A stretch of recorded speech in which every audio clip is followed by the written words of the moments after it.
15 ലക്ഷം ലിറ്ററിലധികം ജലമാണ് ഓരോ ദിവസവും ആശുപത്രി ആവശ്യങ്ങൾക്കായി വേണ്ടിവരുന്നത്. പീച്ചി ഡാം, ആശുപത്രി പരിസരത്തെ കുളം, കുഴൽക്കിണറുകൾ എന്നിവയാണ് പ്രധാന ജലസ്രോതസ്സുകൾ. എന്നാൽ ജലക്ഷാമം രൂക്ഷമായ മാർച്ച് മുതൽ മെയ് വരെയുള്ള മാസങ്ങളിൽ ആശുപത്രിയുടെ പ്രവർത്തനം തകരാറിലാകുന്നത് വർഷങ്ങളായി നടന്നുവരുന്നു. എന്നാൽ വർഷങ്ങളായുള്ള ആവശ്യത്തിന് ഇപ്പോഴും പരിഹാരമായിട്ടില്ല.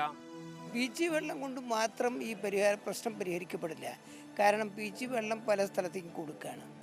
അതുകൊണ്ട് പ്രാദേശികമായി തന്നെ നമ്മൾ ജലസ്രോതസ്സുകൾ കണ്ടെത്തി ഒരു വികേന്ദ്രീകരണ അടിസ്ഥാനത്തിൽ തന്നെ പ്രാദേശിക ജലസ്രോതസ്സുകളെ ശക്തിപ്പെടുത്താനുള്ള ഒരു അന്വേഷണം വളരെയേറെ ആവശ്യമാണ്.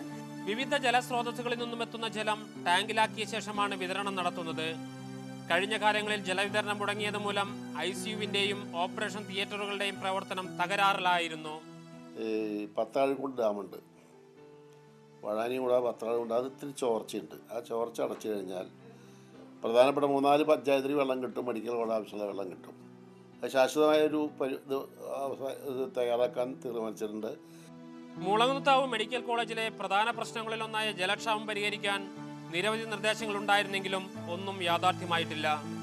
Jason, Mathrubhumi news, Thrissur.